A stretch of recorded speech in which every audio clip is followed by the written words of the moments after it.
season, everybody. We had a week off from Thanksgiving. We got Christmas coming up. It's the last time to make some cash this holiday season. I'm Ronnie P, and I'm here for the Linesniper $1,000 challenge, where we're taking, you guessed it, $1,000, and we're gonna turn it into 10 grand. Now let's see what we can get into this week.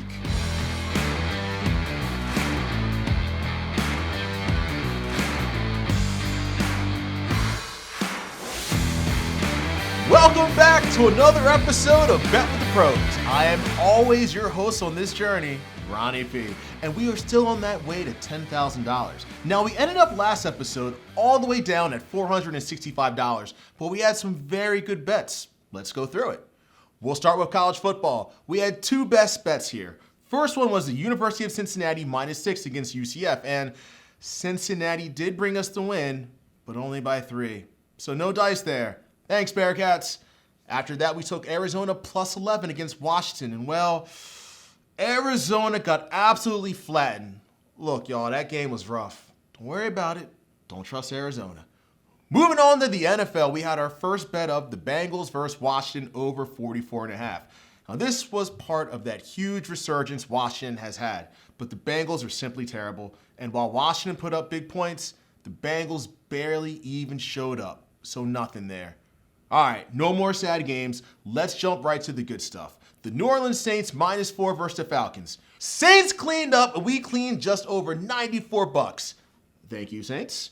Then we took Miami and Denver under 44 total points. And sometimes you just gotta hope for that slow, boring, defense-heavy game. And yeah, this was definitely one of those. But we got our under, and we got our $95. Gotta be happy about that. And at last, we had our big bet. Our best bet of the week was the Browns -3 against my Eagles. And guys, you know I love my Eagles dearly, but I'm man enough to admit they simply suck. But hey, that's okay, because we use that at our advantage. And with a 5-point lead, Baker Mayfield and the Browns helped us collect $286. That is what we like to see.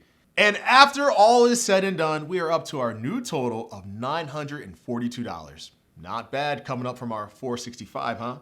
But we got a long way to go to 10,000. But we're going to keep at it and make some more progress today.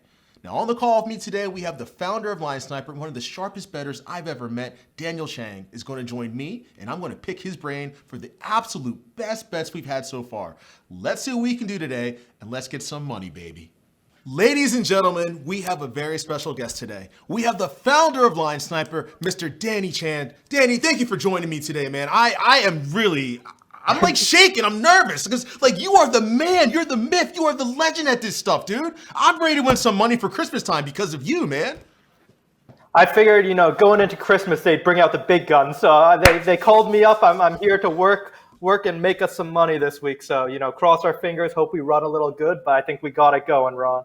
My kids want an Oculus too, so help me out, man. Let's do it, brother. Let's do it, okay? I've been hearing a lot about this PlayStation 5, though, so I don't know about that. PlayStation 5 is pretty sick, dude. I ain't gonna lie, man. It's pretty sick, man.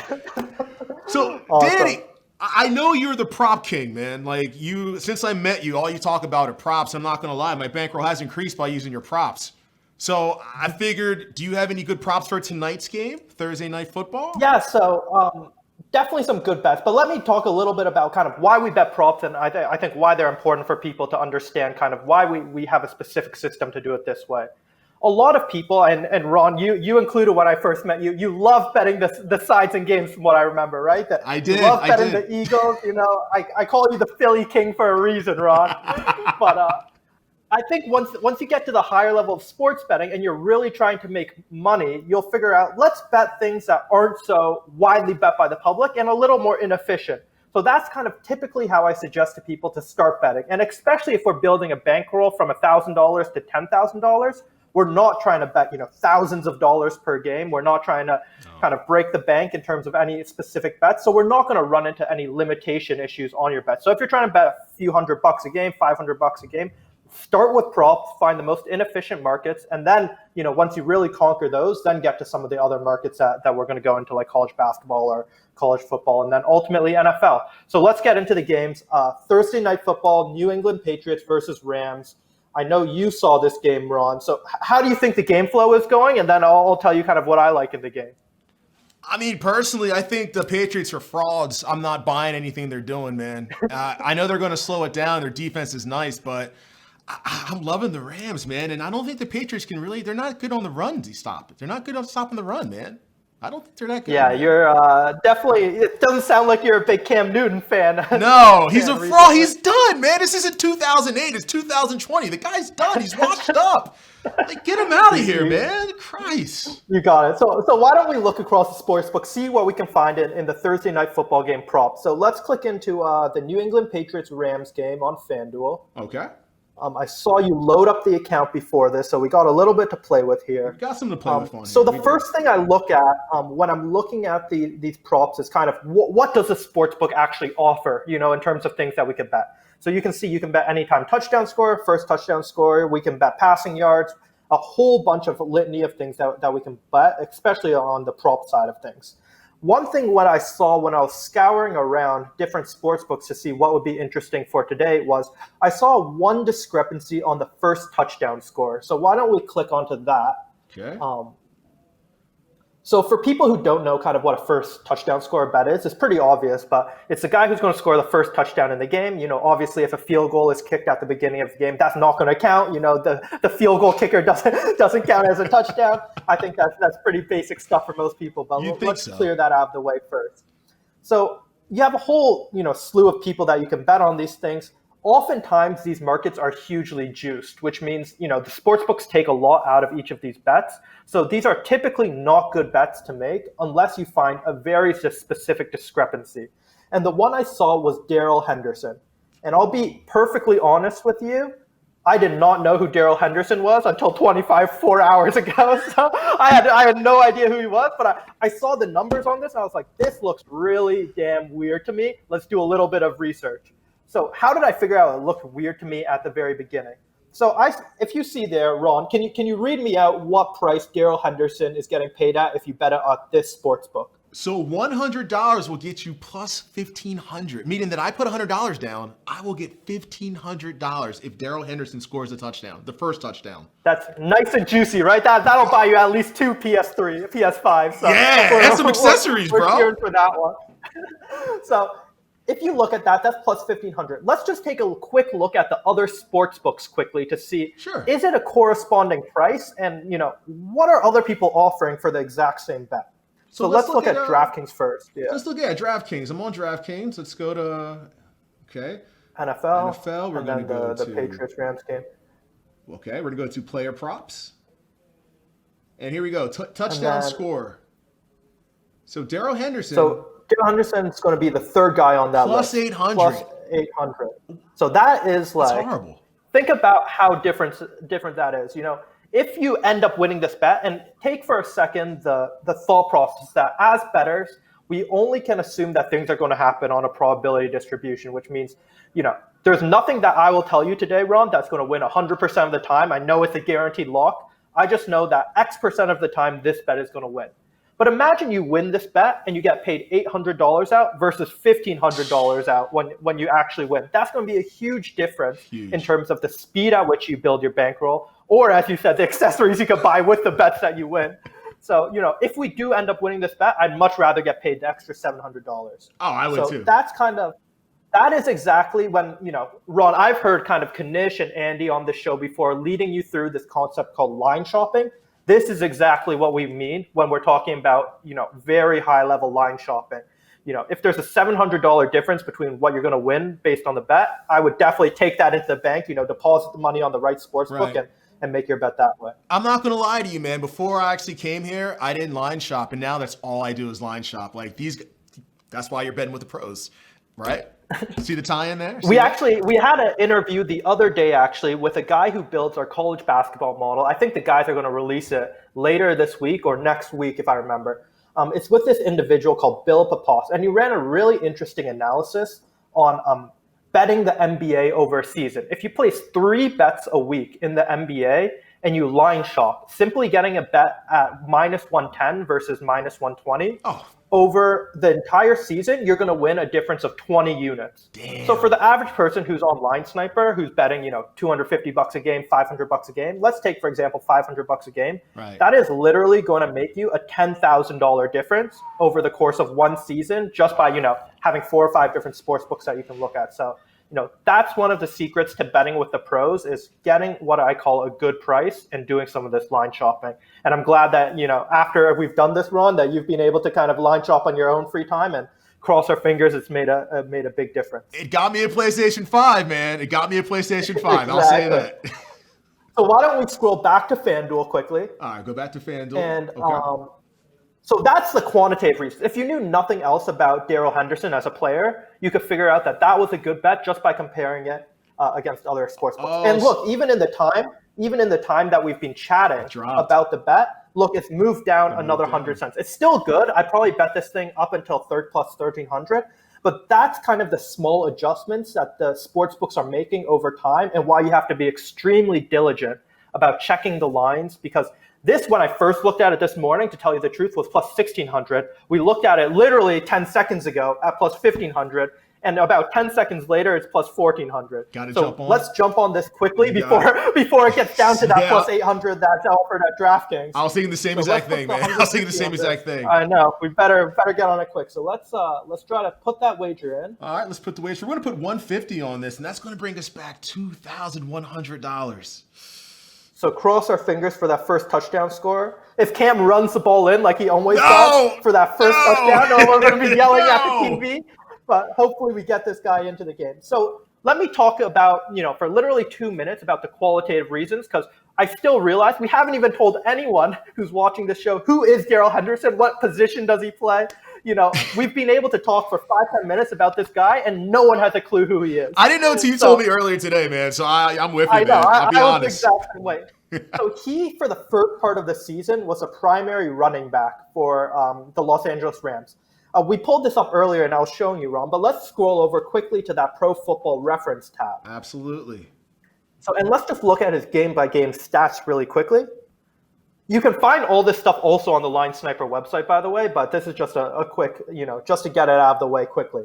So if you look at game 2 through game pretty much 10, you can see he had a hugely high carry percentage of the team. So he rushed for 12 times, 20 times, 8, 15, always in the double digits, even up until kind of everything except for last week, where he only got 3 rushing attempts. And the reason for that was this guy Cam Akers came back, who was one of their early round draft picks, and he got the large percentage of the carry shares.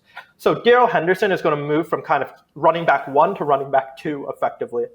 On his last play of last game, though, I think he broke out for like a 38-yard touchdown run, which is going to give them a little bit of confidence in him going into this game, which I believe is going to get him back up to a little bit of a higher carry share. And if you look at Cam Akers and the injury reports going on this week, and if you watch any of the NFL props videos, you'll see that what the one thing that we look at a ton in when we're betting props is what is the injury reports on the week, and how is that going to affect the different percentages of the time that every player is going to be on the field or get to touch the ball.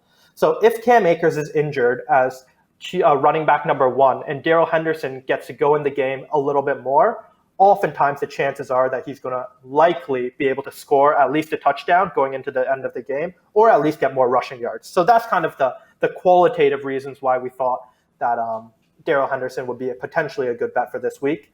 I think his rushing yards was 23.5. That's also something I would suggest that people could potentially play as a bet that would be interesting. Yeah, I love that. Now, speaking of that, are we going to play his rushing yards, or what are you thinking about that? Yeah, I would play his rushing yards. I think is definitely a good prop to play. I think the only issue that I'm having is I've actually found 2 other really juicy bets that we need to place, and we're going to tap out our $1,000 bankroll for this week, unfortunately, if we place that extra bet. So let's stay off that for this week. We have enough on Darrell Henderson, and let's go to the other stuff. You're right. You're right about that. Okay. So the second thing we want to talk about, and I know this is a Ronnie P favorite from what I hear, is the teaser bets. I've been hearing the guys have been kind of introducing these babies to you over the last few days. I love these teasers. Yo, listen, since the show came out, we've won all of our teasers, man. Yeah, we won all our teasers. So we're good on the teasers, man. We're great on the teasers. So what do you like for a teaser? Were teasers something that you had bet personally before you got on this show, or was it just? That's all I did was teasers and parlays. Now I get greedy. I'll take like 6 parlays, and I always lose on the last leg. And I've learned that's not smart to do. That's how you're going to lose. So I will do teasers. That's the story of every sports bettor I know, Ron. Dude, the last leg, of course. Every freaking time, man. It always kills me, dude. Like the last leg. So teasers are just by far just better, man. And I don't do like 5 or 6 team teasers. 3 is my max. 3. I'm lying. 4 is my max. 4 is my max. But I'll do like 2 to 3. 2 to 3 is good. Sure. So let me tell you a little bit about parlays and teasers just to give you a little bit of a download on them. So parlays aren't always a bad thing. You can actually bet a 10-team parlay at a huge long shot odds extremely profitably. Actually, one of the biggest bets over time that I've made at a hugely high ROI were these 10-team parlay card teasers in NFL over time. They paid like 800 to 1. I would bet, $10,000 on them every week. It was this crazy streak of time I was going through. But it does require a few important pieces to bet long shot parlays profitably that most people miss, and why usually long shot parlays are a bad situation for most people. So the idea behind a parlay is it multiplies the odds of each bet that you're placing. So if you have a 2-team parlay, that's going to pay out plus 260. 3-team parlay is going to pay out plus 600, et cetera, if you're betting it at 110. And the reason for that is, the chances you win 3 consecutive bets get much, much lower with every consecutive bet that you're placing. Yep. But so it has this sort of multiplier effect. Now, if you're getting the worst of a line, which means, you're getting juiced to minus 120 and the fair line is plus 110, that 20 cents, instead of getting multiplied once in a straight bet, is going to get multiplied 10 times over, a 10-team parlay, which means that you're going to be significantly reducing the expected value of your bet over time if that's kind of the strategy you take, which is why we typically tell novice bettors to stay away from long shot parlays. But anyway, so let's talk about the teasers that we were talking about. So I think we loaded up on DraftKings to put on the teaser. So let's go into there, and I'll tell you kind of the 3 teams I like and potentially why. We did. Oh, we got it loaded up already. So let's just go to the NFL tab on the site quickly, just so we can show people the game lines and why we picked those games. All right. So Ronnie, I'm going to give you have Andy or Kanish or the guys who have showed up on the show before explained to you the idea behind 6-point teasers before, and kind of what makes for a good 6-point teaser and what makes for a bad 6-point teaser. Andy was talking about that a little bit to me, but you know what? I'm a moron, so I think the audience will appreciate it from you more than me. All right, so let's get another analysis of the 6-point teaser. Yeah. It actually goes back to this book historically. This book is called How to Be a Sharper Football Bettor, or some weird name like that. You can't buy it in stores. Pretty much you can't buy any sports betting book in stores. There's no educational material out there, really. So that's why we kind of wanted to create this platform. But anyways, this guy, Stanford Wong, who was a very famous blackjack player, did a whole analysis on betting NFL, and he came up with this system called Stanford Wong teasers. They're only useful for 2 types of teasers, and you got to totally correct when you first talked about teasers, which is they only work for 2-team teasers and 3-team teasers. Yeah.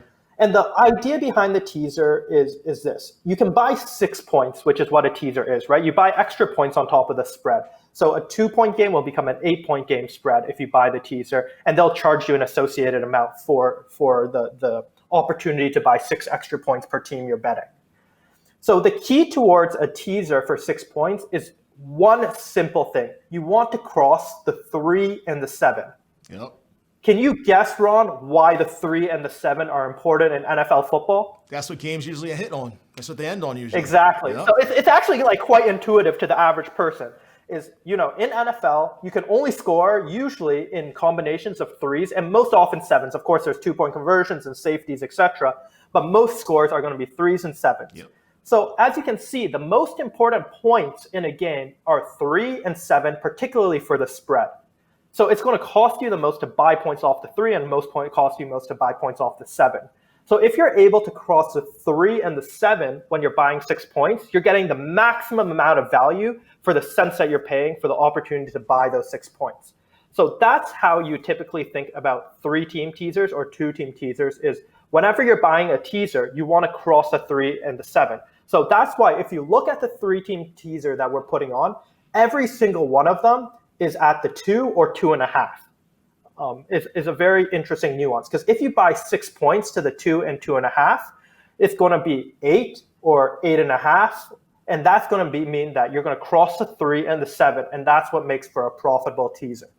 Oh, we can do it. Oh, here we go. We're ready to go. So teaser, and you said 6 points. Now, 6 why is points. it not good to do like 10 points? There's no money back on that. I'm not making anything off 10 point, right? So 7 points and 6.5 points, it all has to do with the payout for the teasers. Right. So I will tell you, actually, the payouts for this teaser, as you put this teaser in, I think it's going to pay you out plus 150, if I'm not mistaken. I believe so. Let's go down here and see. So we can plus check it out and see. Plus 150. Which is great. So that's actually not what it typically is for a teaser. It used to be, I'll tell you, about 2 years ago, plus 160.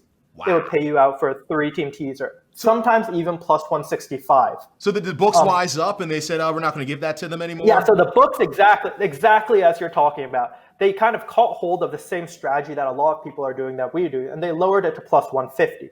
Plus 150 for me is kind of the cutoff point at which I do this strategy. Anything less than that number in terms of value, it becomes kind of, you're not getting paid enough, even with you're crossing the 3 and the 7. So for everyone out there, if your book is paying you less than plus 150 for the teaser, which a lot of offshore books or local bookies will do, would try to kind of chintz you out of a few cents, which is where they really make their margin, I would say stay away. But at DraftKings, they're still somewhat honest. It will give us the 3-team teaser. So let's put that baby in and see if hopefully they process it. So let's put it in for kind of the entire balance. Given we've been running good on these teasers, I think we have 300 in there. So let's. Yep, we got 300. So potential payout's going to be $749. I like it, man. Perfect. All right, let's place the bet.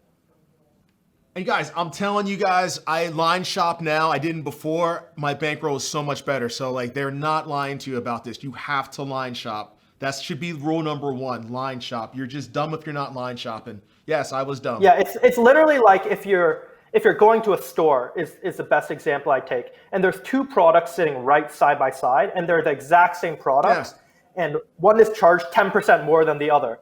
It would make no sense for any logical person to take that, 10 cents and simply just throw it out. It doesn't make sense. Why do that to yourself? That just makes no sense. So if you would never do it in your normal life, why would you do it while sports betting? It's kind of how I explain it to people. No, you're right about that. You're right. All right, so let's see if we can let's get that 6-point teaser in. Oh, wow, this one is at 160. 3-point teaser. So this would actually pay 160. So we actually should have put it in here, honestly. Yeah, it didn't show it to us before, though. Wow. Yeah, it was weird. Before, when we put it in, it actually showed plus 140, if I remember. Yeah, it was at 140. That's weird. Wow. So that's, that's, you could tell right away, we got chinched out of 10 cents, just simply not checking this beforehand. But as you can tell, if you're able to get that 10 cents over time, that's going to make a big difference. Huge difference. I honestly almost feel bad. I almost want to blast off again for the second 300 at William Hill just to show him up. You know what? Forget about it, Ron. Let's put in the other 300 at William Hill. We gotta teach him a lesson that they can't steal our 10 cents. We really should. Damn you, FanDuel. Damn you for that. Exactly. Let's put in an extra 150 in here just to say, screw them, and we deserve our extra 10 cents. So let's put in an extra 150 on this 3-team teaser, just cause, and then we'll get going. So place that in. So I placed a bet. So just make sure I got it right. We got, just to make sure, Giants plus 2.5, Chargers and the Steelers at plus 6. Got it. All right, we're good, right? So we're going to be Giants plus 8.5, Chargers at plus 8.5, and Steelers at plus 8. Absolutely. All right, let's do it. Always double check too, guys. I did that one time, Danny. I placed the wrong bet, and oh my God, when I found out, I was so mad at myself, man. Don't bet when you're drunk, people. Wow, look at that though. Even in the short period of time that we were trying to bet this game, this is why they're trying to don't place a bet now. But I'll just show viewers what happened when you're trying to place sharp bets.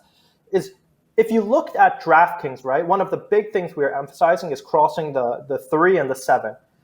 If you saw our bet at DraftKings, we bet it at 2. As soon as we tried to place the bet, they switched it to plus 1.5, which is probably why they're willing to offer us that bet at plus 160. Yeah, smart. So they're actually trying to shave off half a point from us and give us extra 10 cents for that half a point is effectively what was happening. Wow. That's so So dirty, that was man. a good example of kind of how these sports books maneuver if you're trying to shop for good lines, and why you have to be extremely diligent about getting good lines and making sure you're finding the value of the things. That was That was line actually movements. a great experiment. That was two line movements in what, 20 minutes? Damn, Exactly. that's quick. Wow. So that's when you're finding sharp action, a lot of this stuff tends to happen, and this is the stuff that the pros have to deal with all the time that your average bettor sometimes doesn't see, which is, these lines are moving against you, when you can time the lines correctly to make sure that you're getting the best prices. And then, if you do that combined with a little bit of analytics and knowledge, you're going to be able to profit over the long run. But unfortunately, what I tell people is there's two parts to being a good bettor in general. The first part is what everyone concentrates on. 99% of people that you talk to will concentrate on this thing, which is what I call being a good handicapper, which is, this game should be lined at 8, a good handicapper will say because of X, Y, and Z reason, the game should be 9 or whatever it may be. Usually what I say to those people is that takes an incredible amount of data and analytics and time on your hands. And for someone like yourself, Ron, who has a full-time job, like someone like myself, etc., a lot of people simply with full-time jobs are not going to have the time to run deep statistical analysis or have the math background to be able to run, Python and R or whatever data model that they're using to find out that information. So that's why I suggest people be good bettors and not good handicappers. And to be a good bettor is simply this: getting good things at good prices, which means I'm confident enough in my ability as a bettor to bet any sport, maybe besides something like EPL, and be able to profit about it, even if I know nothing about the players or nothing about the teams. And that's simply by finding good lines, comparing it against sharp sports books, et cetera, et cetera. So that's what I definitely tell people. And you can see even in this 20 minutes how it changes. So let's look at one other thing that we can look at in William Hill right now, where I'll show you another point at which is a good spot to typically win some money in. Oh, Washington's plus 155. Washington plus 155. How could you not say that? I'm going to give you a little bit of a test here, and it's not a fair test because I know it's something difficult that not a lot of people do, but every odd is related to a percentage. So minus 100 or plus 100 is equal to 50% of the time. What do you think plus 155 is in terms of if you translate it to a percentage? To a percent. Oh, it's God, obviously you're less asking me than a 50%. math question? Jesus. I know, it's a tough one. So if anyone wants to figure out kind of what these odds are and how to translate it, I'm not going to put Ron on the spot this time. Yeah, don't make me look stupid, Danny. Google odds calculator or anything to that extent, and pretty much you can put in an American odds, and it'll translate it into some sort of percentage for you. Once again, this is all on the Linesniper website, but pretty much it translates somewhere towards like 40%. But why don't we just pull it up if you just go to Google, Ron, quickly on your tab. So let's just click on the first one. Doesn't matter. All right. And then let's put in 155 into American. Into American. See the third call. 155. 155. 39%. So 39.2%. That's I said approximately 40. I was 0.8% off. We'll take the 0.8. So they're saying Washington is going to win this division for let's round it up for people 40% of the time. Of course. When I look at this bet, I think Washington really wins this division way closer to something like, 45% of the time. So if we stay on that tab, 1 second, Ron. Oh, sorry. If we stay on that alphabet, let's just put in 45 for people, just so they see into the implied probability so under American section. One to the right. No, one to the right, implied probability. Oh, okay. 45. And just put in 45. Okay. You have to take out the minus, sorry. Don't know why the minus is in there. 45. Okay. Perfect. So I think the fair odds, given that calculation, is something like plus 122. So really you're getting 30 cents on your bet for betting the NFC East. And I can walk through a whole bunch of qualitative and quantitative reasons, but pretty much when you run a model over a lot of simulations, that's kind of what it gets to, given their game strength and the strength of the different teams. So let's go back to William Hill quickly. All right. And you can see 155. I'm going to beat this dead horse to kingdom come, but that's what's offered at William Hill. Let's just take a quick look at DraftKings. just to make sure that there's not a better price being offered. And then NFC. let's look at the NFC East. So plus 140 is what's being offered. Huh. So, you're getting a free 15 cents just by betting it at William Hill. So that's where I'd suggest we place that bet for now. Okay. So let's go back to William Hill quickly. 155. And so that's 155. So let's place that bet, and then I'll walk through a few of the qualitative reasons why I think Washington is a good bet to win the division. So potential payout's going to be $765. That ain't bad. I'll take That's it. good. If you go up, by the way, I'm actually interested to see what is the Ravens to win the AFC here. Ravens. Go all the way. Oh, here we go to NFC. Oh, plus 12. Plus 12. Wow. Plus, they're not going to win. There's no way though, right? Well, Pittsburgh What are they at? What are they at? DraftKings and FanDuel to win the AFC. Let's just take a look. Wow, that could be nice. Because Pittsburgh's pretty hurt right now, man. So they're coming down. Team futures conference winner. It's one to the left of division winner. Conference winner, you got it. AFC champion. AFC championship. Ravens plus 1,100 I can see. So forget that one. And then let's go to FanDuel and see if FanDuel offers it any different. All right, FanDuel. We'll go to NFL. We go to Team futures. Conference division winners. AFC exactly. AFC. Plus Ravens 1,500. There we go. So if you were to bet the Baltimore Ravens, I would bet them at FanDuel plus 1,500. I actually think that's not a bad bet personally. No. I would bet that if, it's too long dated for us for the purposes of this show, but for people watching, that might be interesting to people to bet. Right. And the reason for that is I've been liking these COVID plays, unfortunately or fortunately for 2020 football season. And if you've noticed, the entire Baltimore Ravens team came down with COVID over the last 2 weeks. Yeah. Like I think something like 20 of their players were out or something crazy like that. And that means one simple thing. They're immune going into the playoffs, Ron. So that's what we're looking for. We're looking for the immune COVID teams going into the playoffs. So, Smart. I'm telling you what's going to happen. The Kansas City Chiefs are going to play the Baltimore Ravens or the Steelers or one of these teams, and suddenly like 5 of Kansas City's O-line is going to come down with COVID. It's going to be a disaster. That's my crystal ball prediction. We'll see what happens. But I think, it's interesting to play these underdogs this season specifically just because I think some teams might get hit with COVID I in a need to weird play this way. at home. I might play this at home, man. I like that. I like what you're saying. I hope you do. And really if you do, we're going to bug you time and time again for some reaction videos on Instagram. The boys want to see how Ronnie P is watching the games and sweating them. I know if the Baltimore Ravens make a deep run, I'm going to see Ronnie P do some crazy stuff. Oh, for all that money, yes, I would, sir. Yes, I would. We're looking at it. So anyways, let's go back to William Hill and place that Washington bet since that's a little bit – to win the division, obviously, we don't have to wait through the playoffs, so it's going to grade a little bit quicker. So NFC East winner, Washington get Reds. that in, place that bet. I guess I'm rooting for Washington now, huh? Exactly. Damn. No allegiances. We have no allegiances in sports. Zero to where our allegiances. bankroll is. But let me do one thing. One of the things when betting futures that's important to think about while analyzing things is let's analyze strength of schedule, I think is really important. A lot of people think of strength of schedule as who you've played previously.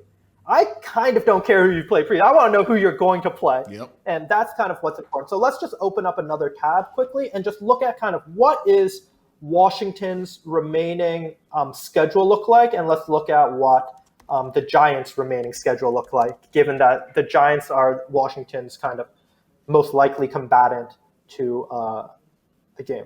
So they play. Not the easiest schedule in the world. What's always important to look at while you're analyzing schedules is a few things. How many home games they have versus away games.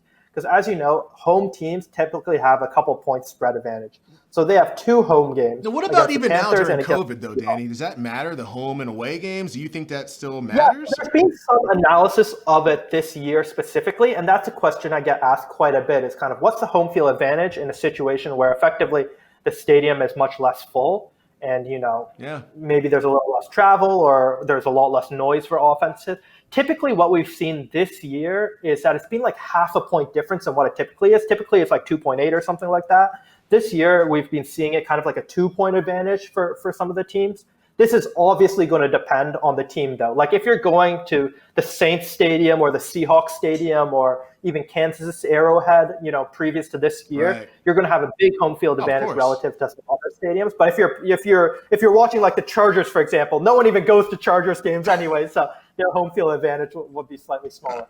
So you can take a kind of a tertiary look. The Eagles, not the best team. Washington will probably be, a small favorite or very close to pick them in that game. At home against the Panthers, my guess is Washington is going to be a small favorite. So they could go 3-1 essentially. Yeah, I see going 3-1. They'll be, they'll probably be an underdog, but not a huge underdog because they're going to be at home, maybe like a 4-point dog or something like that. Yeah. And then Washington against the 49ers, they're going to be a dog because they're on the road, but it won't be massive. Let's look at the Giants' remaining schedule and just see if we can eyeball stack it up and see kind of what seems more or less reasonable to us. All right, so here is the difference, I guess, while we're looking at things. Giants have 3 home games versus Washington's 2 home games. So that's going to be a small positive in favor of the Giants, right? But look at the teams that they're playing. The Cardinals, I would say, generally a better team than if we pull up another tab just beside it, just so we can kind of compare the Washington schedule. So the 49ers versus the Cardinals, I would say it's going to be probably pretty close in terms of strength of teams. Seahawks, let's look at versus kind of what's the Giants' second game at home? Browns. Seahawks versus the Browns. Ooh. Browns are playing well. Yes, I would say the Browns probably are going to be even a small favorite against Seattle. So probably definitely a very similar game. Ravens at home versus the Giants. That's a loss for the Giants. That's a loss. Versus Washington at home versus the Panthers. Probably favorable for Washington. Absolutely. And then if you look at that final game, Eagles and then Eagles, and Cowboys, both bad teams. Giants at home, probably a small positive for the Giants, given that they'll be at home versus the Cowboys, and Washington will be on the road. Now, who's the series winner between them? If they went to a tiebreaker, who has that? Is that Washington? That's actually a great point. Why don't we look it up? Washington versus Giants. That's a great point, Ron, to bring up to people. Kind of what is the tiebreak scenario? The Giants. So it looks like the Giants are going to have the tiebreak against Washington. In this. So Washington is going to have to go one more game over the Giants, which is kind of why the Giants are small favorites in the division. But you know what? They can go 3-1 here. Schedule, they can absolutely, and the Giants can go 2-2. Also, there's a whole bunch of iterations that could happen. Washington could go 2-2, and the Giants could go 1-3. There's tons and tons of iterations that could happen. But the point I'm going to make is, even if you think the Giants are pick 'em against Washington to win the division, guess what, Ron? We're getting paid plus money to make this bet, if you remember. That's we're getting paid plus 155. So we're theoretically and rightfully so the underdog in this bet, but that's why we're getting paid extra money in case we win. Dude, I'm riding with you, man. I love this, dude. I'm loving it.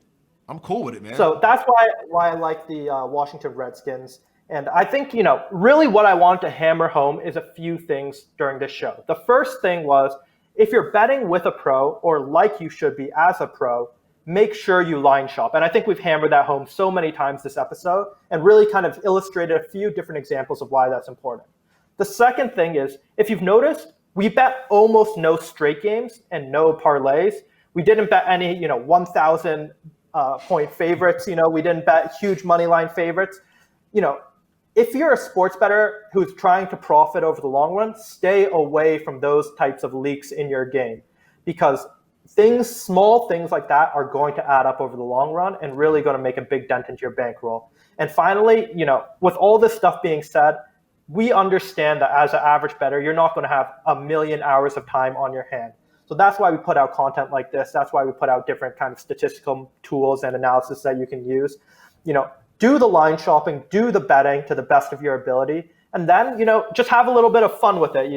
It's not going to be kind of the biggest disaster at the end of the world as long as you follow those first major steps. So that's what I say. Find those inefficient points, find these fun things to bet, and, stay away from those big leaks that most people have. All right, Danny, so I'm going to give the audience a rundown of what our bets are for the week. So our first bet is Thursday Night Football. We have a nice player prop going for us. We got $150 on Darrell Henderson to score the first touchdown. That's going to give us $2,100. So I am crossing my fingers for that one. I'm going to put my lucky underwear on. Dude, I can't wait for tonight for that, man. That's going to be big.